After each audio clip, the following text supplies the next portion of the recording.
Alright, ladies and gentlemen, welcome back to another episode of Little Man Big Conversations.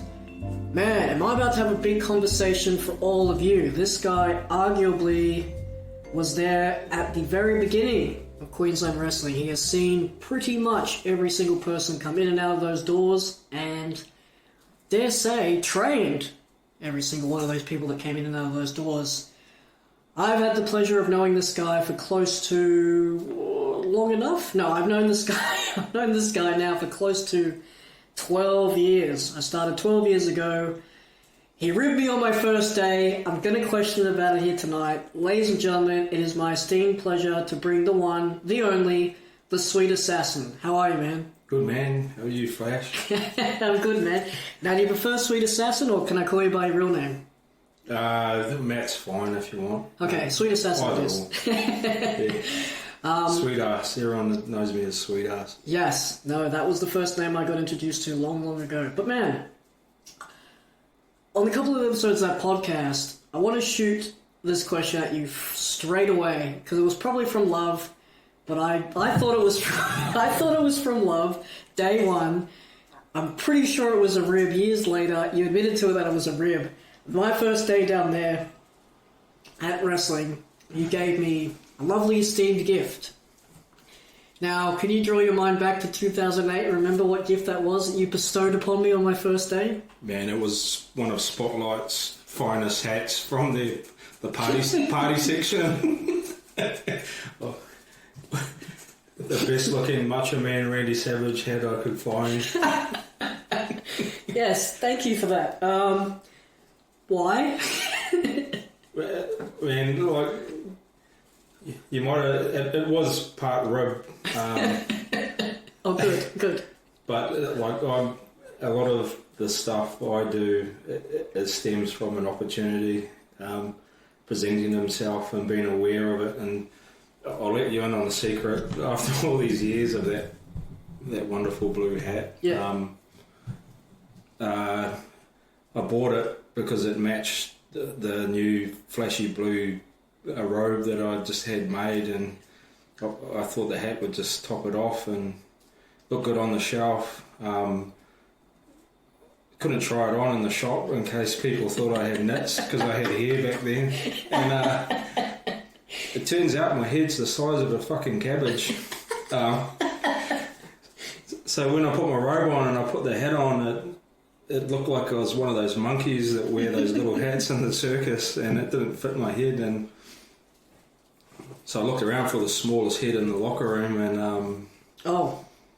and you were just starting out, and I thought, man, look, that head would look bloody magic on you. So so I passed it on. And to be honest, like if you're gonna call yourself Flash, man, you need a flash outfit. Yeah. You need a little bit of flashiness, you know. Yeah. And yeah. No, my outfit back then was not. It wasn't pimp enough, and that hat I had was damn pimpin'. Yes, that was one word for it. But yeah, I always wondered about that. But I didn't pass it around, and the boys didn't rub it on their gooch or anything. Oh, good. Like we did with some of the young guys' masks back in the day. So while they were elsewhere, we'd pull their mask out and pass it around and rub it on our nether regions. Oh, good. Yeah, so. Well, comforting to know I didn't wear a mask, but it was I had my first in-ring moment with you. We did that segment where it was the Dark Alliance, the Lord of Darkness, Herc and Kelso, and me and Blaze. Yeah. And I still have the footage of that, and I still have the line of you questioning who I was, and then saying, "Oh, you're a pretty short dude. Do you know what being short means? That makes you closer to my foot." Yeah. And you big booted me, and then the whole thing erupted into chaos. But that was 12 years ago, man. Yeah. It's crazy how time flies. We've had a lot of experiences, man. Not only in OpenW, but up and down the roads. You have to forgive me if I forget some, because in the early days of, some people call it the pioneering days of the resurgence of wrestling in Queensland. Man, we used to beat the shit out of each other a lot, and hit each other with chairs and other stuff. Yeah. And whenever we start talking stories, if I bugger something up or that, I just have to drop in that I've taken a lot of headshots back in the early days, you know, and yeah, I'm real bad with dates, and I don't always remember the detail, but yeah, I do remember the early times of you and Blaze and Fury and those guys, that generation, which was another wave. What was your first impressions of me walking into the gym? Because I got a lot of angry looks wearing that gigantic, stupid red jumper in on my first day. Yeah. Man, I don't know, like back in those days, we used to pump through a lot of trainees, like sort of because we were at some stages we were the only show in town as far as having a full-time training venue goes, and I always had a thing in my head that everyone that walks through the doors, no matter who it is, they deserve to have their wrestling experience. And who are we to take that away from anyone? So if someone has worked up the balls to come in and give it a crack, I always kept an open mind as to who they were. That's not to say I didn't see plenty of guys turn up once and bugger off, or some people wanted to come in and just train enough so that they could get in on a show, show their friends and family that they could do it, or live the dream, if they're a fan. But I wouldn't say that you stood out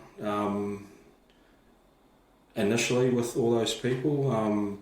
One thing I do remember, man, is you had a fuck ton of energy, and anyone that's going to come into the gym with a fuck ton of energy and is entertaining, which you were, and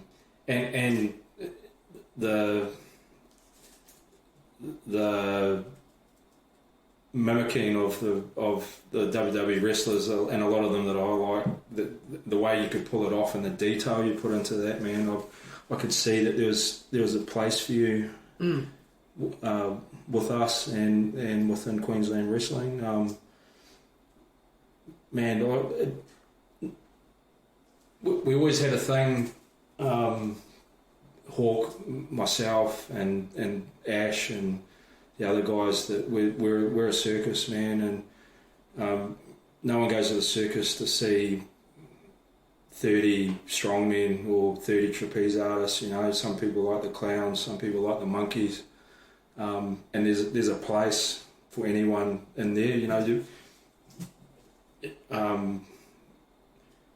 you don't have to be the biggest dude to be able to entertain people, and for us to get value in it. It's all about the draw, man.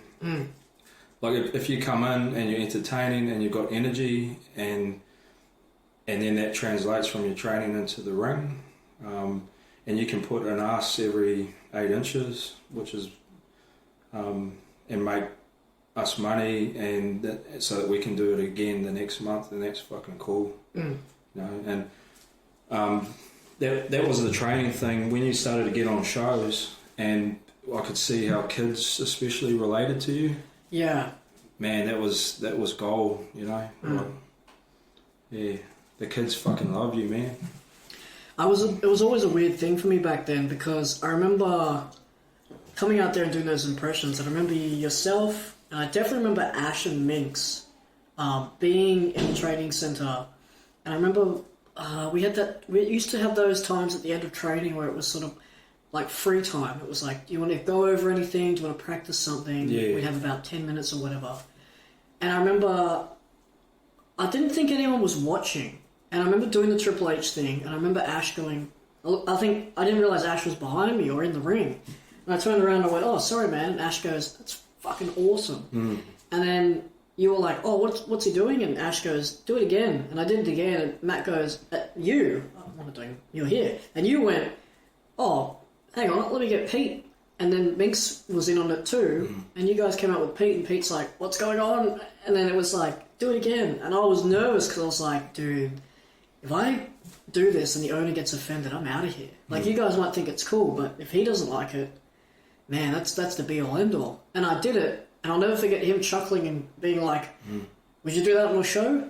And I went, "What?" And he goes, "Do you want to do that on the show?" It went from "would you do it" to "are you going to do it?" Straight away. And I'm like, "Okay. All right, next show you're doing that. All right, everyone get out." I'm like, "What?" And it just so happened that at that time Blaze had gotten hurt, like a freak accident. They were looking for someone to sort of fill that void, and I just happened to do those impressions, and away we went. Man, we back in the day, one of the drills we used to run. Like a lot of people when they come into the gym, they struggle to separate themselves. Well, people that first come in and don't have a character. Characters are interesting. No one wants to go out there and be themselves.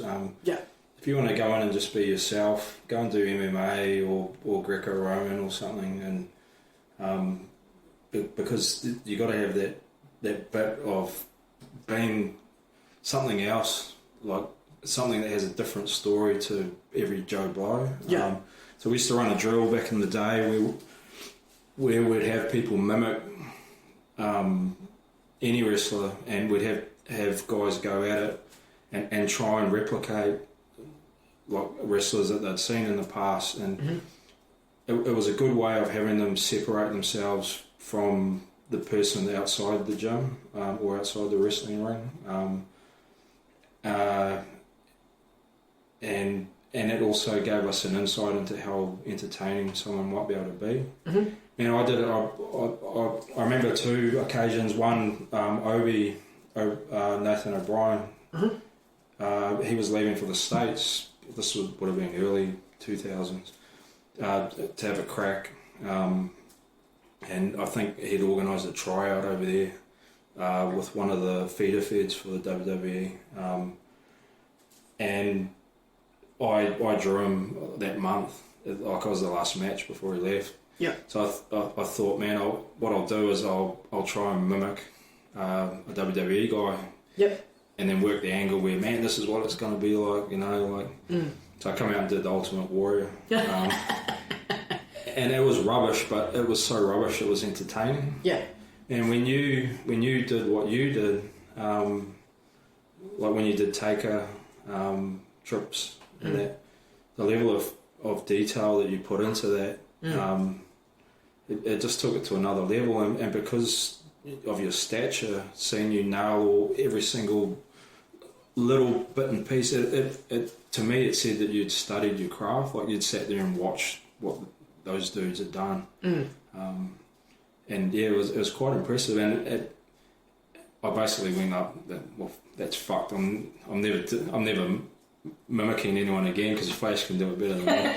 The only other time I did it is I remember dropping the People's Elbow back in the early 2000s when I threw it into a match. Did the whole, line them up and throw the pad and shit. Anyway, first training, Pete, the Hawk, who was the godfather of wrestling in Queensland. Mate, if you ever see you doing that fucking shit again, I'll suspend you for the next 4 shows. And I'm like, oh, fair enough. But so for him to give you that nod and say, man, I want to use that on the show, that's a big prop, man. Especially so early in the piece. Like, it took a long time for the Hawk to trust people, you know? Yeah, he was always so trustworthy, and it got to the point where those impressions became not so much a running gag, but a consistent approval, not only from the guys in the back, but from the fans, to the point where I think January 2009, by that stage I impersonated Triple H, I impersonated Taker, I'd done Steve Austin, and it got to the point where I remember Hawk ringing me and saying, what impression are you doing today? And that was complete faith. It was like almost a role reversal. He kind of gave me free reign. Hawk always loved underdogs. Like, we, right from the get-go, man, we're a bunch of bloody orphans and misfits, you know, and and a lot of the time we were guys that whatever was lacking in our life or that led up to us going into that environment, we became a gang and a family, and Pete was the father of all that. Yeah. And man, he loved his underdogs. He loved taking someone that you wouldn't think would be able to do shit and making them do it. Like, I can remember a lot of young wrestlers, he would have them crying, man, standing on the top rope. Normally it was a sunset flip off the top, like early in the piece, man. Yeah. Or it could be something as easy as a splash. But yeah, I remember one wrestler, he had him up there for like 15 minutes, man. The dude was crying and wanted to throw up, and he's like, man, I trust you, just do it. And then when they did it, they go, holy shit, I can do this, you know, so for him to have that faith in you was pretty cool.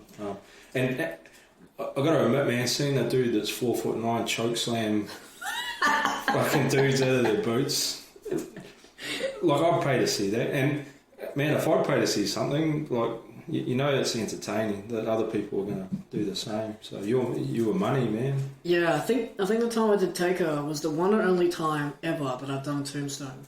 Yeah. And I hit it perfectly, and I remember Poison and his wife Tracy being in the crowd and up the back, and this is way before I even knew of them. And they were at the back, and then I remember hitting that move, and I remember hearing someone in the crowd going, "Oh God!" as if I was about to kill him. But I knew where his head was, and I did the side one. I didn't do the full frontal one. I had him on the side, sort of like a Casey drivers. Yeah, sort of like that. And I came down with him, but I had the top of his head just under my belt, so it was close enough that it looked like, hey, it's going to snap. Hit it, pinned him, and never again have I ever done it. But I always remember that. I remember coming through the back. First two guys to greet me was Ash and Scorn. And Ash, at that point, I'd never seen Ash smile. And I had this huge Cheshire Cat grin greeting me from Ash, and he'd being like, that was fucking awesome. And Scorn was like, yeah, cool, man. And then I think the third guy on there was you, and being like, yeah, man, fucking props. And then the fourth guy being Bronson Hoy, and he was like, you know, my respect. And I went, who the fuck are you? And he was, I don't know, he was helping out with 31 Digital or something. He was dressed in all black. But yeah, that's how we met. And then we pretty much, we didn't really do too much together until about, I think, 2012. We had a couple of stints there. 2009, I kind of teamed up with you as the manager. And we had the rivalry with RIP and Hawk, and then I think shortly after that it disintegrated. And yeah, it wasn't in 2011, 2012 we started doing things together again, but it wasn't until 2013 where we both creatively, we were just sort of burnt out and we were having sort of creative disagreements with Hawk at the time, that we both said, oh man, we're going to wash our hands, and we're out of there. We went up to the sunny coast. We started really having like a sort of a second coming, and sort of developing, not only training people up there, but having our own experiences and wrestling new talent. And during that time, we then put the gears together and started getting the ball rolling on what would become QPW, which was the federation we ran for a couple of years there at 31 Digital. Yep.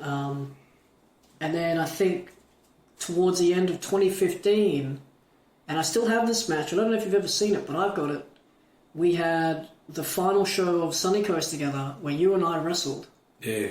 Yep. And that match stands out to me because I remember afterwards, the dynamic, before I get to that, I remember the dynamic of that match being so simple and so smooth because we really just kept it really basic and simple. We didn't really go out of the norm. We did some high spots, but it wasn't, over the top. And the thing that always stuck out to me was that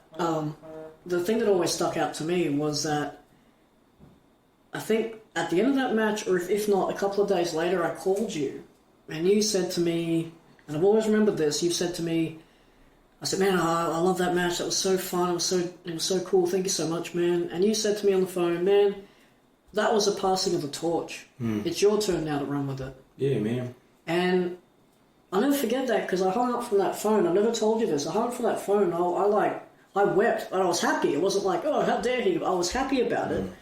But it was so surreal because I still, every time I see you and every time we work together, I still feel like that kid in the blue spotlight Macho Man hat going, fuck, I don't know what I'm doing. Cool. But in the best way possible. Not like, oh, I'm going to freeze in front of you, but I just still feel like that person whenever I see you. And even now, recording this with you, I still feel like, fuck, I better take my hat off.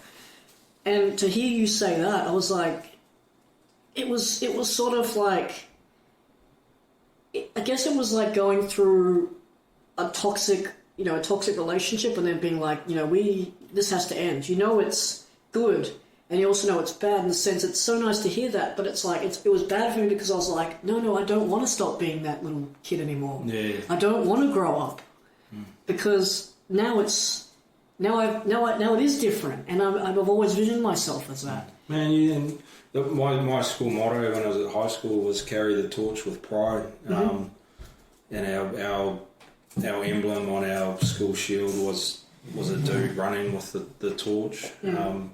And that sort of stuck with me a bit.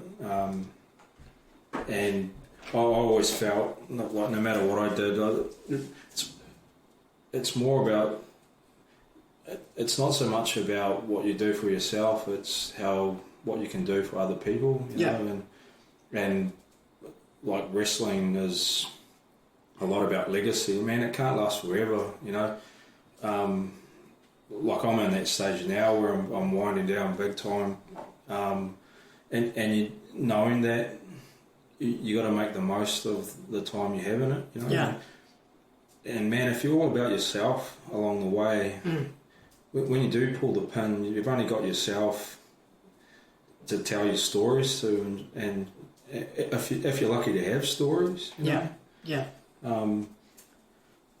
Whereas we're sort of kindred spirits, and man, I'm not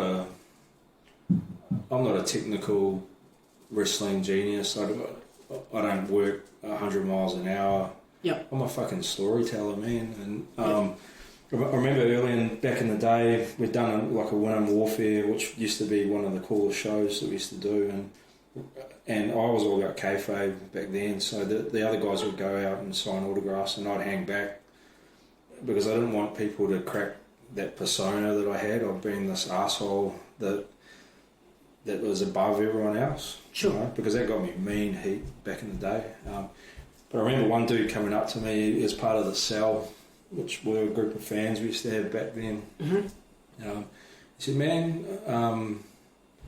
you're a good worker. I really appreciate that you can work a crowd, and that sort of stuck with me. That to me is more important. Like going out there and getting a reaction and giving someone their money's worth. Yeah. You're a good worker too, man. Like, you know, you work at a pace that's quick enough to be able to tell a story that everyone can understand, not just smarks. Yeah. And that's the trick is who wants to impress a small section of the crowd, man. You should be going forward to impress as many people as you can and entertain everyone. Yeah. You know, like, yeah. So, yeah, I sort of, when I say I passed the torch, that's what I sort of meant. Is, man, you were having matches with other people and just entertaining the fuck out of people, you know.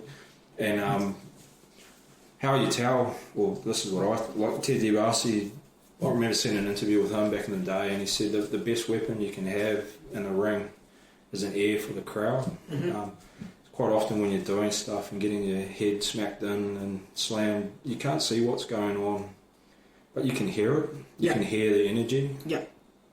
And if you're, in our cases, if you're out there in wrestling, I don't have to see what's going on to tell if you're doing your job, because you can hear it. Yeah. Like you can hear the pops, you can hear the screams, you can hear the boos. And you do that every time you're out there now, which is cool. So, yeah. Torch past, Flash. Now I'm an old man. I live in a lighthouse with...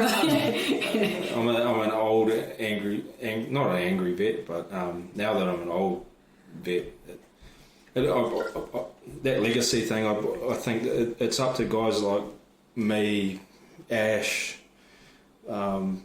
Cruz, BJ, Blade. Well, that's within our little neck of the woods. Mm-hmm. To oversee things for a bit on the way out, you know. I think we have a responsibility to make sure that wrestling in Queensland is in good hands. I mean, a lot of work's been done over the last 20 years, and then the years before that it took Hawk to get his body of knowledge, and then to get things going. You know, it almost disappeared a few times. Yeah. So yeah, because I want to get into that, man, because like I said at the top of this podcast, and as you just said before, you're viewing yourself as winding down now, but if I can grab that clock and I can open the back and grab that gears and start cranking it back a bit, I'd like to rewind the hand of time, because as much as you gimmick yourself as an un-Australian, it does ring true, because you didn't start in Queensland in the sense of you were born here. You were originally from Auckland. Yeah. Auckland, yeah. So I guess I want to know, like, what got you over here to the point that you started wrestling? Were you always a fan of wrestling growing up in New Zealand, or was it different? Or did you get used to it when you hit Queensland, you went, oh, there's wrestling on TV? Man, when I was a kid, I remember seeing it. Like we had a show called On the Mat in New Zealand in the 80s, like late 70s, early 80s, I think it was. And the scene was real healthy, and I remember like being maybe 6 or 7, and once in a while seeing On the Mat, Hawk like was involved with that in a way, because again he's from Hamilton in New Zealand. And how was he involved? Was he on it? Or yeah, was he... yeah. Oh, yeah. So, okay. And like, was he doing promos, or was there matches of him? No, he was part of matches. I remember him telling us a lot about the scene over there, and and the wrestlers that would come through Auckland, and the people that he knew. Yeah. I didn't really get the bug until I went to high school. So I was like 13, maybe. 12, 13, and it was a lot of things that sort of happened to get me into it, and then things that affirmed how much I love wrestling.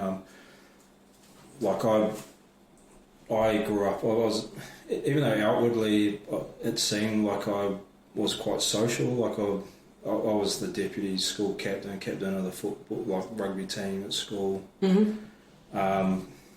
Mixed with decent crowds and, you know, all that sort of stuff. But man, I was a loner.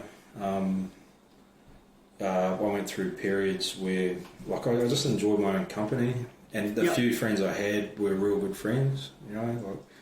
You still like that now? Yeah. Man, I love my own company. I love the hours between 11 and 2 o'clock in the morning. Like, I'm a real night owl. Mm-hmm. When I'm by myself,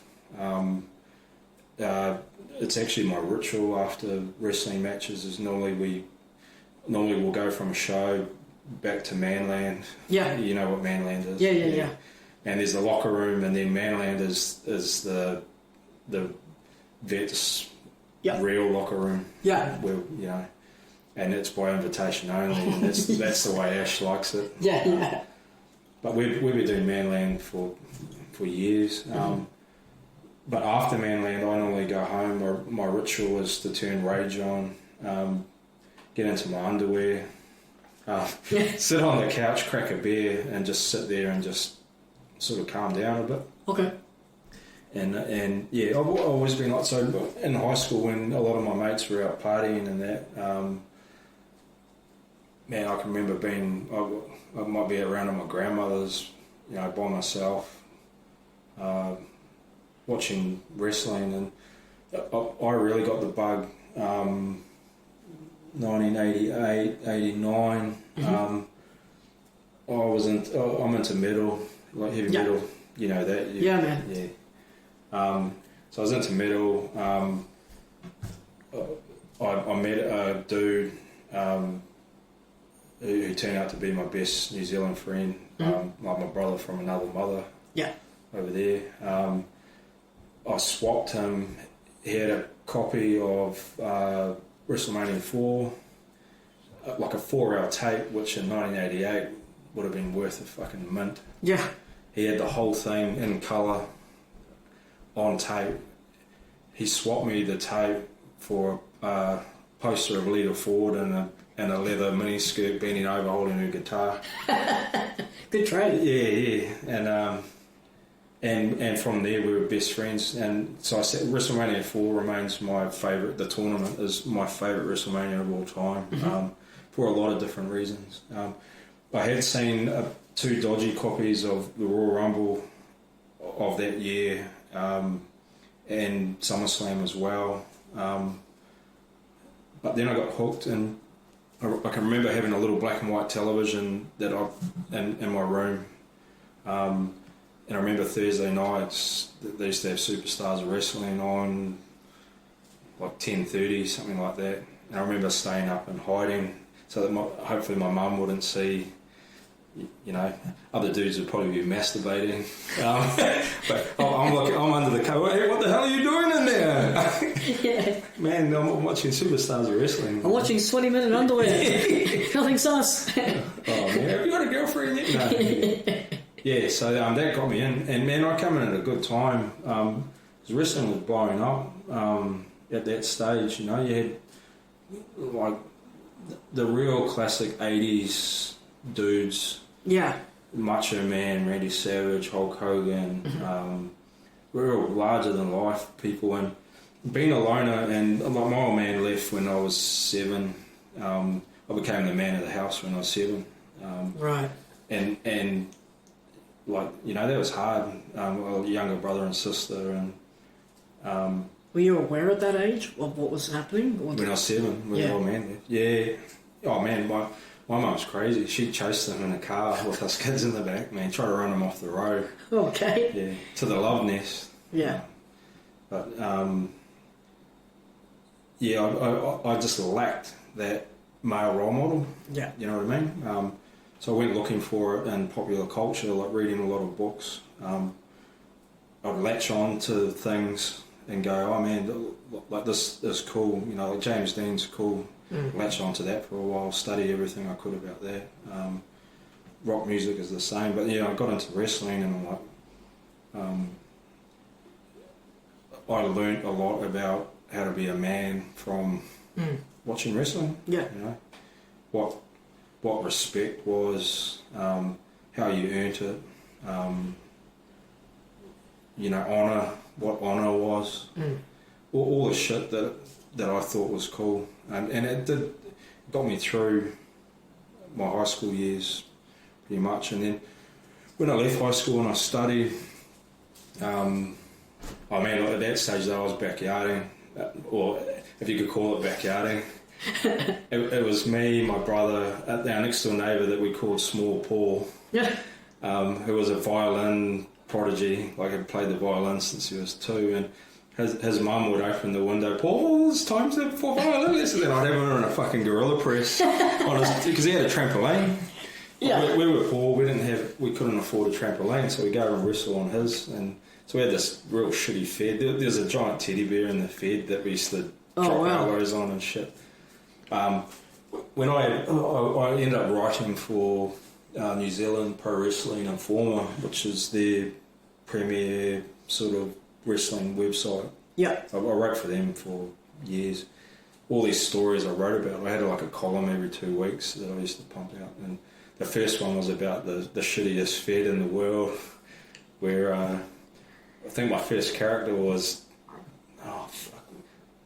Flame or some shit like that, and we made headbands, and and I came out to Genesis's The Brazilian, which is like this like progressive rock synthesizer music, but it still pumps me up when I hear that too these days. Well, how old were you when you started writing for that article?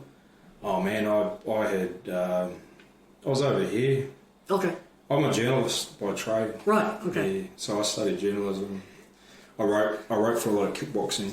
But yeah, we're talking about the journey. So So here's how the journey went. I love wrestling. All I wanted to do was get into a wrestling ring. Those late nights at my grandmother's house or that. I'm like, man, I love wrestling so much. So I want to be nothing but a wrestler. No one in the wrestling scene in New Zealand had died. 1990, TV3, they stumped up the third TV channel in New Zealand. Woo, we have 3 channels. All right, boys. Yeah, but they try to resurge on the map.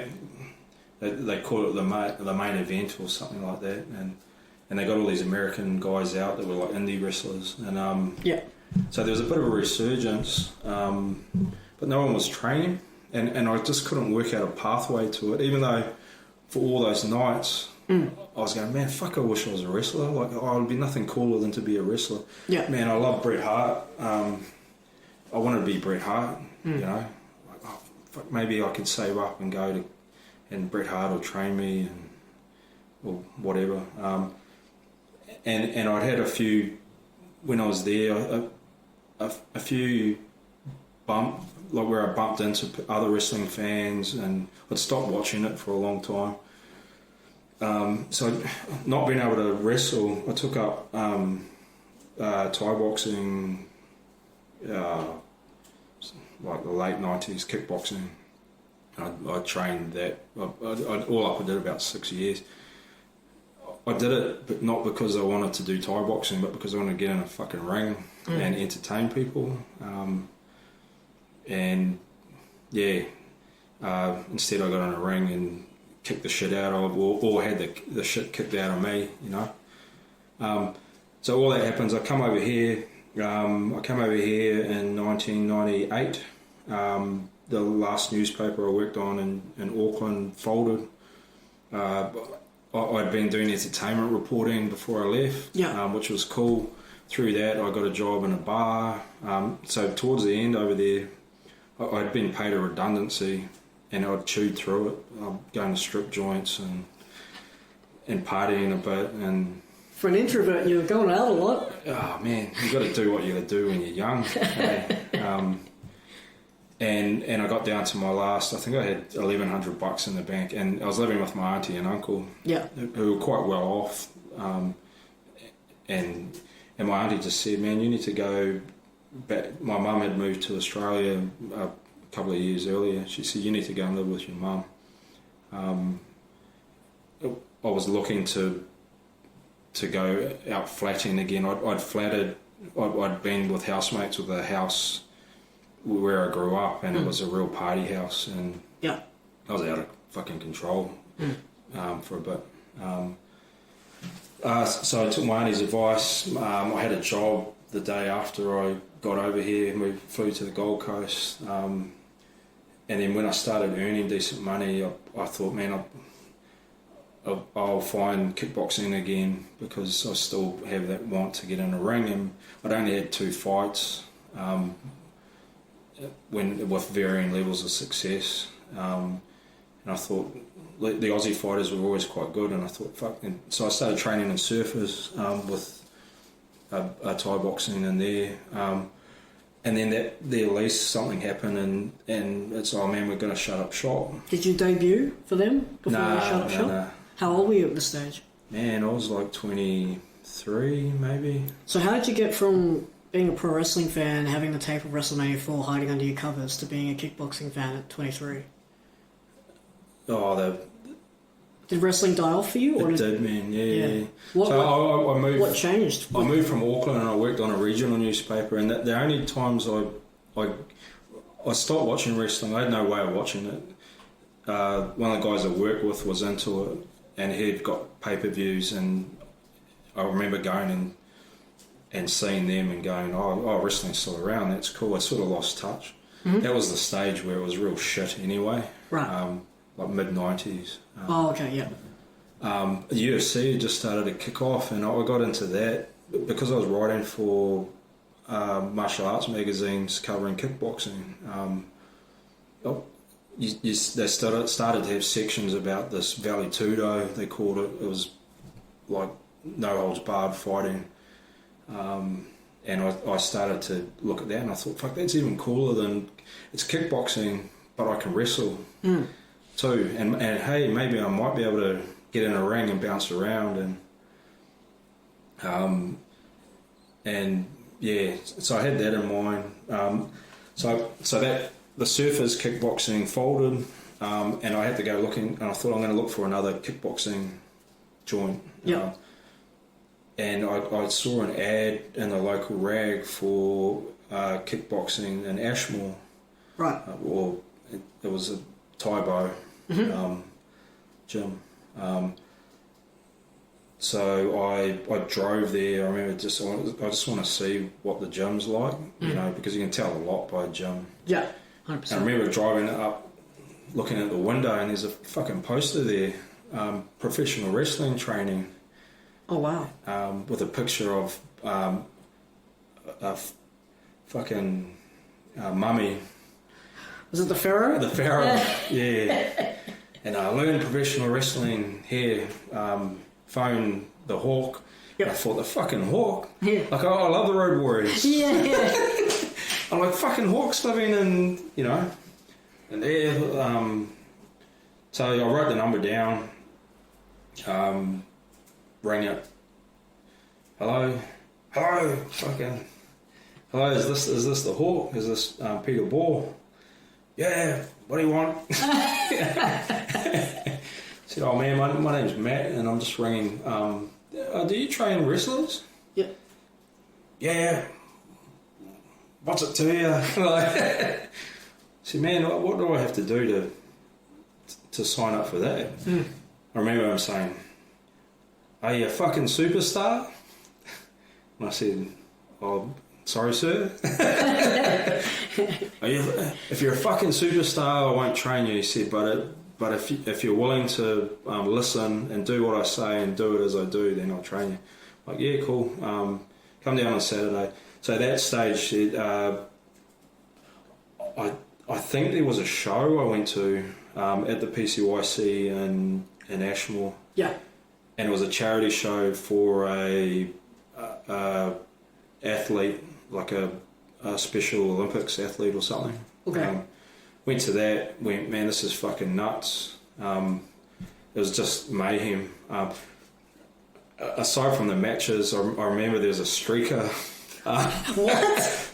PCYC, man, there's fucking cops everywhere. And at the end of the show, this dude drops his dax with poo brown undies. Oh, nice.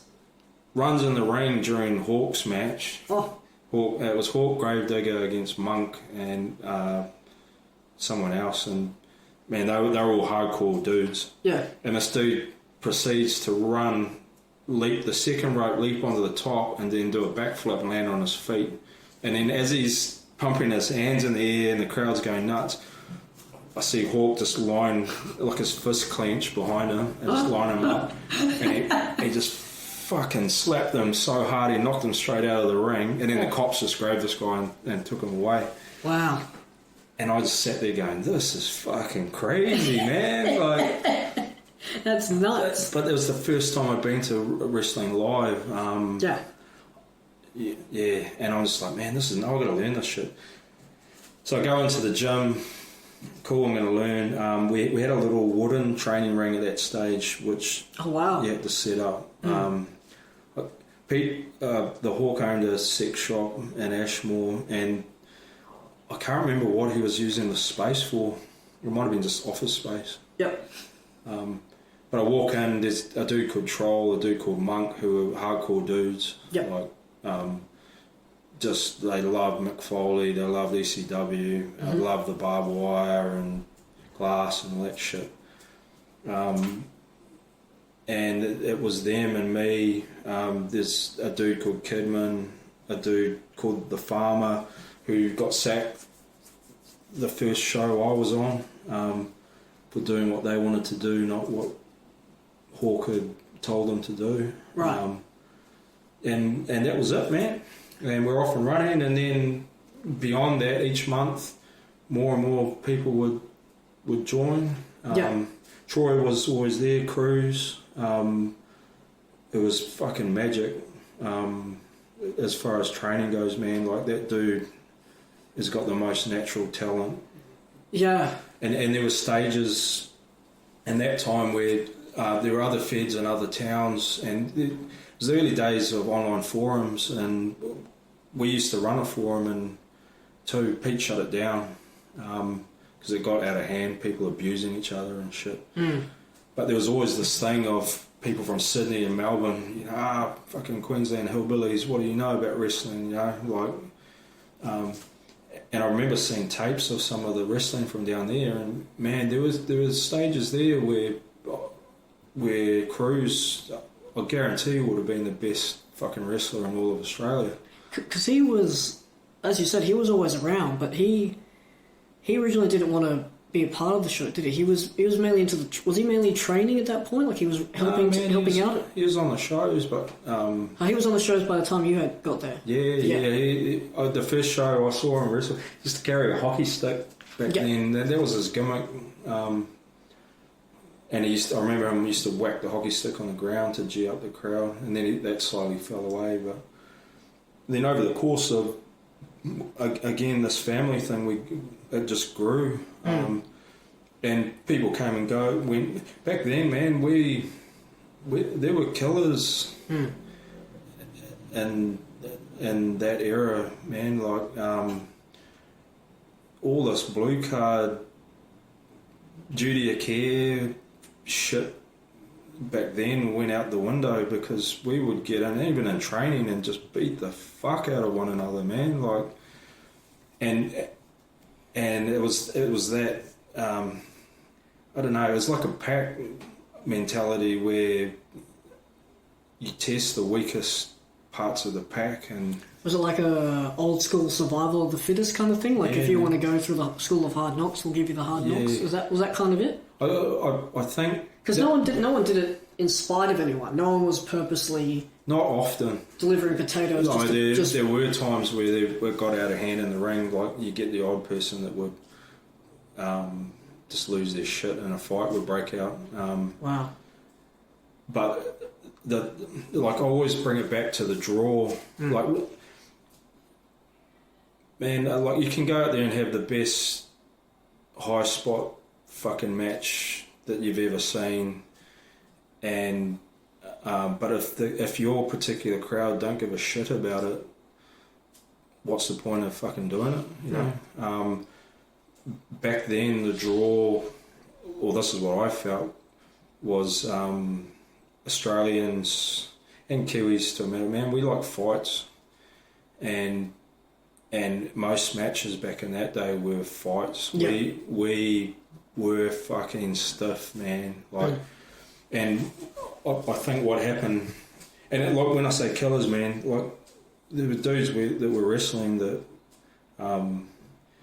had tougher lives than me, like fucking much tougher, you know. And you get in the ring with them, and at that time with me, I remember trying to work on the gimmick, and Pete going, what sort of gimmick, you know, Hawk, what sort of gimmick do you want to work? And I said, man, there's no Kiwis here that are outwardly Kiwi, and there's mileage I felt in that, because there was a lot of shit I could relate to as far as the Kiwi-Aussie rivalry went. So I thought, man, if I do like a Once Were Warriors sort of gimmick, because we got all these killers, if I don't do that, but my thing was I need to get in there and test myself against these guys. And it was always like that. It was always a test, you know. Don't be a sook. Go out there, take your licks, jump on the grenade, all that shit. Who came up with the? Because speaking of gimmicks, there, you established that I want to be billed from New Zealand and carry that sort of international heat. Who was it then that came up with the name of the Sweet Assassin? Was that something that you... Me, yeah. I wanted to be... I think I come up with like the Kiwi Crippler or Jesus. or the Muss or some shit like that. Because I grew up in South Auckland, man, and that's where Once Were Warriors was filmed. And right. my like half my family are Islanders, but I grew up. My stepdad is Maori, so okay. I grew up to a point in one side, and then I really I learned to speak Maori and learnt a lot from that side of the family. So I felt I could bring that, but Pete didn't see it translating straight away, because when you look at me, I'm not covered in tats. I'm not that dark skinned. So we worked on it, and I said, well, hey, why don't I start with being sweet as? Because that's a saying in New Zealand, you know, oh, sweet as. Yep. You're right, bro, sweet as. Yep. Sweet. Yep. You know, so they build me like that. First show, I'm in the locker room. The locker room back then, Hawk would get all the real legitimate vets, like guys that wrestled in 60s and 70s up from Melbourne. So there's a Lebanese Butcher, Dominic Bianco, Italian Mauler, all these dudes. And there'd be a veteran corner. And so my first show, I'm like, find myself a corner and stay away from the vets, because it's respect, man. Everything in the locker room is about respect. So we're there, and I was wrestling a dude called the Canadian Wolf, who was a real awesome dude to have your first match against, you know, like real good face. So I'm sweet as Matt Sparnan, and I've got blue tights, like sunglasses. No idea of what I'm going to do. I just got a rough idea of. I thought I was a face, you know, or a tweener against this big baby face. So I'm sitting there when I first walk in, and I remember the Lebanese Butcher going, "Who the fuck's this sweet ass guy?" And I'm like, "What?" And I look over, and he's reading the run sheet. Yeah. And then misspelled sweeter as. And I don't know if it was the Hawk's greatest rib, but on the run sheet it's got sweet ass, and in the program too. Oh wow, it's double up. Yeah. So so I debut, and then I thought, fuck it, how am I going to make this work? Yeah. You know, I come out. I came out to a Faithless slow song. It's like sexy sort of song, and man, they fucking hated my guts. They're like, who's this bloody, you know? Yeah. Yeah. And I got so much heat. And I'm like, oh. And then the next training, I remember Hawk going, man, you had something there. Maybe you're not going to be a babyface. Maybe we'll make you a heel of sorts. And going back to that circus mentality, I had something different to all the killers. You know, like, you had these guys that were legitimate, would just fuck you up, man. Like, and here I was, this pretty boy, fucking, and Hawk would feed me more and more shit to try. Like, oh man, come out with a rose, and then or a couple of roses, and dole them out to a couple of girls, and then the last one, you just drop it on the ground when you hand it to her and stomp on it. So I did that, lap dance chicks. And just came out, and I ended up coming out with the gimmick, God's Gift to Wrestling. Right. And ran with that, and just kept building and building more and more heat, and because you and Hawk were at that stage. Were you and Hawk the only New Zealanders billed from New Zealand at that point? I think Cruz, I'm pretty sure was Cruz billed from New Zealand? Yeah, I think so. So the three of you.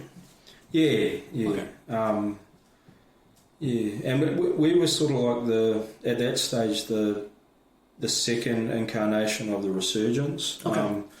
There's a guy called Troll who had heard about Hawk being a wrestler in New Zealand and had tracked him down and just badgered the shit out of him.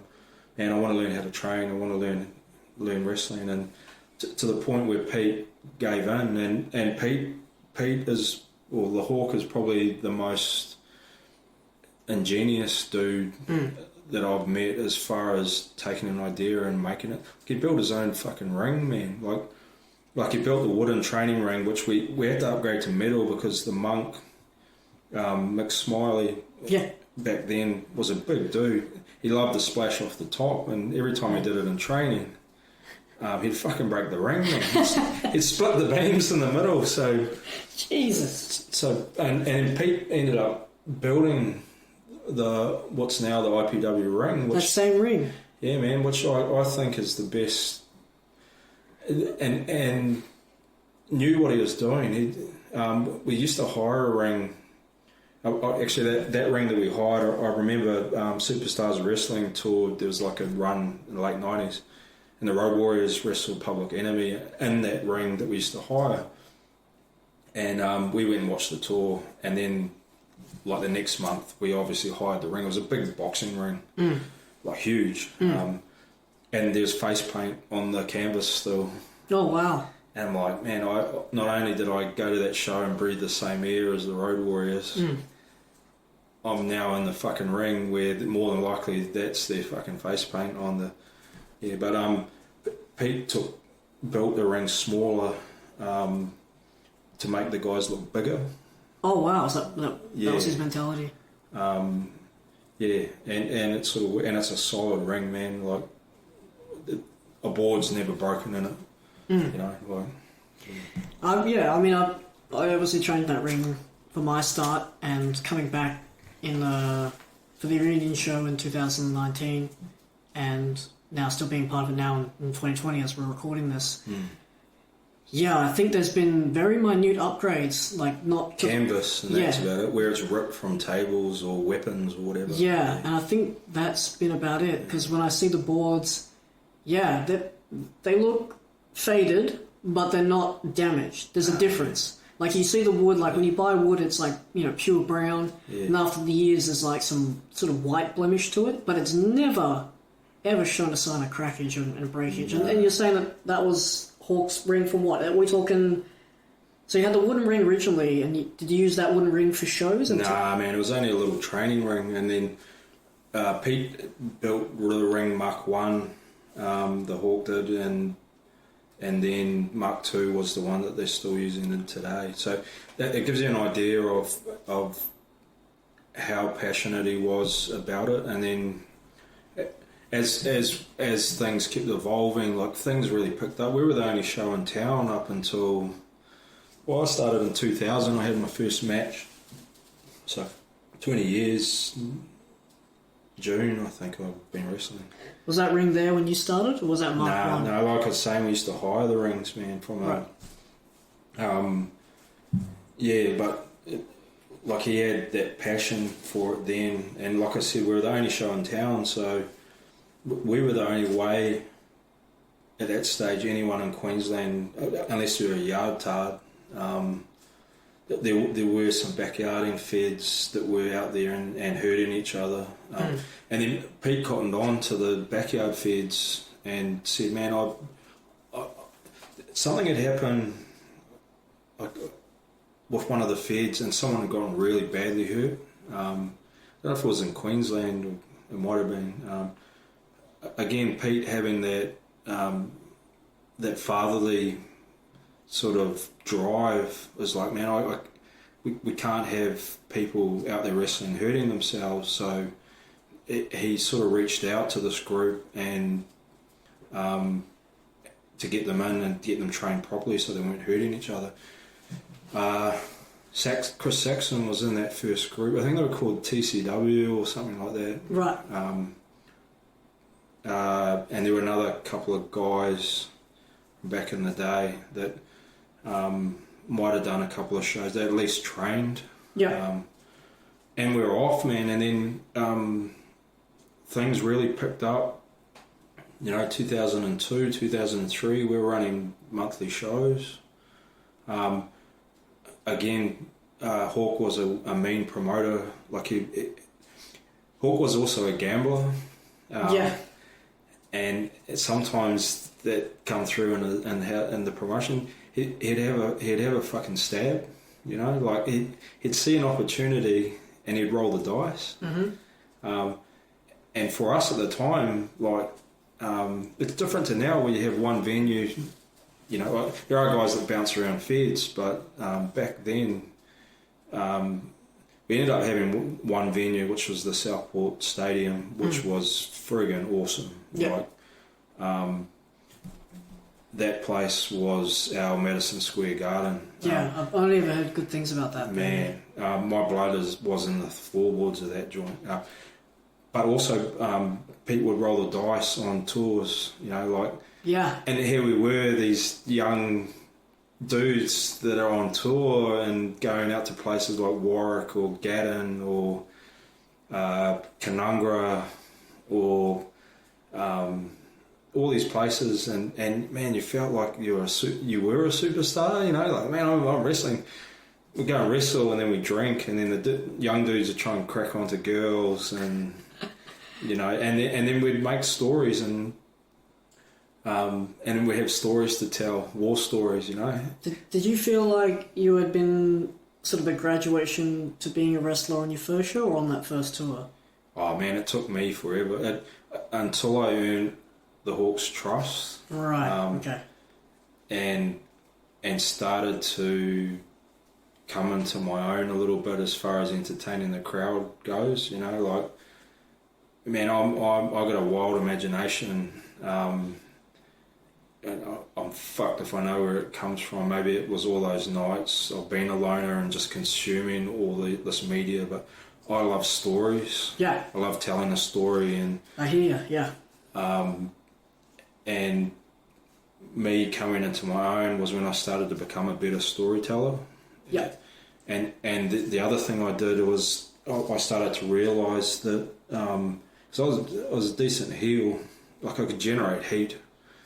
Man, like I had kids jumping the barrier trying to choke me. I had people threatening to kill me in the car park and all that because I looked at the women the wrong way or whatever. Or I'd spat on their kids. At one show I spat my gum and hit a kid, and yeah. Yeah, I didn't appreciate that. Yeah. And then so I started to come in, and then because of the amount of heat I was generating by being an asshole, it made making faces easy, and that's the key to it. Is the good guy doesn't always win in wrestling. No. But he does always win eventually. Yeah, in the end, yeah. So you can't have a bad guy on top all the time. You know, you got to have the hero come in, and so yeah, the good guys would come, and my job was to piss the crowd off enough that they'd want to see me get beaten up, and then we'd make it happen, and then make everyone feel good, which is yeah. So you've had your debut, you're doing your first tours, and now you've had this new influx of guys come through. Like you mentioned, Chris Saxon and a few of the other ones. Yeah. When did it get to the point for you where, because obviously between that first show and the first tour, you'd obviously had a championship or one or two at this point. Nah, man, we were wrestling at the Southport Stadium monthly. This is after here's a story, man. Is this after the tours? No, the tours would happen sporadically. Right. Okay. So here's a story. I get in, I do the training. I've got my character locked in. I'm living the dream, man. I'm doing what Bret Hart used to do. You know. Obviously on a smaller scale, but. So I rock up, it could have been my third or fourth show at the Southport Stadium. I walk in, hey Hawk, how's it going? Everyone's sitting up. Hey Hawk, how's it going? Done my fucking ass. Done my ass, Matt. And I'm like, what do you mean? That's it, we've sold no tickets. This is going to be the last show. Oh, what? And I'm like, what? Yeah. I'm like, man, we're 4 shows in, and I'm just starting to... And then there's going to be no more wrestling. I fucking know. The thing of wrestling, you sell the front row, you normally pay for the venue, and then everything else is profit. But we hadn't sold the front row, I think. Right. So I got really pissed off, not with Hawk, but with the situation. Yeah. And I thought, fuck, I'm 4 shows in. And here's the thing with the culture at that time, where, like I was saying, they're all killers, man, and we measured each other by who beat the fuck out of each other and then survive, you know, like. Yeah. And I thought I haven't shown how hardcore I can be. So I'm booked in a coffin match, a flaming coffin match. Yep. Oh. Yeah. Against the biggest, scariest dude we had at the time was a dude called Gravedigger, who was 6'8". Wow. Big dude, man. And I had an inkling wasn't too fond of me because of the sort of character I was, this pretty boy, you know. I think I called him. Actually, it was the night I cut my first promo as well. I cut the Rick Rude. What I'd like to have now is for you sweaty Southport sweat hogs. Yeah. So we're leading into it, and I go, man, I'm going to blade myself. I'm going to gig. First time? Yeah. Well, I thought, man, if this is the last show, I'm going out with a bang. Yeah. So I'm going to. Do we have to explain what blading is? No, it's fine. So I'm going to gig. Who can make up a gig? Well, the monk Mick Smiley was our most hardcore dude, and I'm like, well, can you whip me up a blade? Yeah, cool. I taped it to my wrist. The dude made it out of a Stanley knife head, so it wasn't a little surgical blade. It was a big fucking blade, man. So the idea was, I wrestle the match. I get smashed by Gravedigger, which was legit, man. He actually knocked me out for a bit in the ring. Wow. Choke slammed me on the edge of his shoe, and my jaw hit his. Man, he had like size 16 fucking feet, eh? Jeez. Dazed me. I'm like, fuck. And this was early, like a couple of minutes in. I played a bit of cat and mouse, and then he got hold of me and choke slammed me, and so maybe I was dazed, and I thought, fuck it, I need to gig now. So I gigged. Man, it was like someone turned on a fucking hose on my head, eh? Jeez. The blade was too big. I gigged way too big, and it was just a gusher. And there's footage of it somewhere. It's just like sprayed. And the wolf that I wrestled on my debut was hiding in the coffin. And right. So I was taking the match. Yeah. The idea was Gravedigger gets me to the coffin. Wolf pops up, has got a shovel, knocks him out, we throw him in, I win the match. So it was going to be my first win as well. So I've gigged.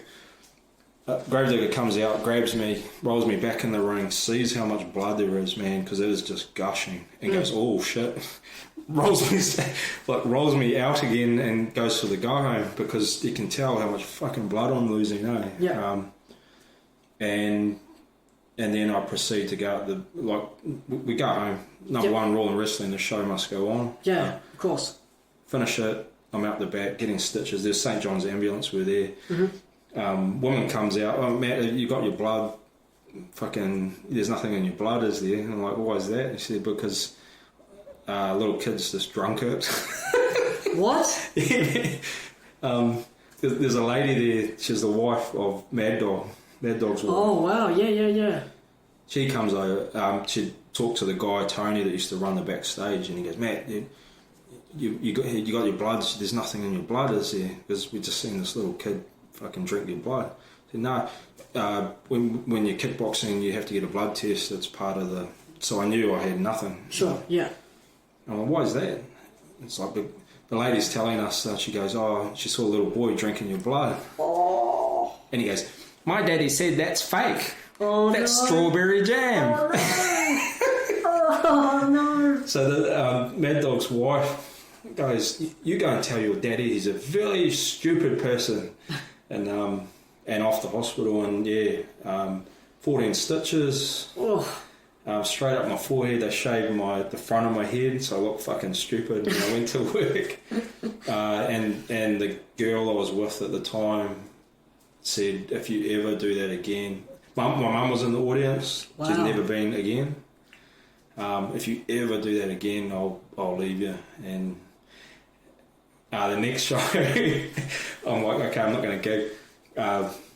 Hawk's got this barrier that he made out of ply that was solid wood. Yeah. I think I wrestled him, and anyway, smashed my head on it, and I opened up hard way. Oh. Crimson mask. Oh. So we finished the match, and I had to sneak in the house, and take all my gear off, have a shower. There's blood pissing everywhere. Throw my gear and wash it, hang it on the line, just so I didn't, keep the missus happy. So yeah, that was what was going on there, and that's why I say my blood is in those floorboards. But man, that stadium, so many good memories of that place, like so many good matches. Yeah.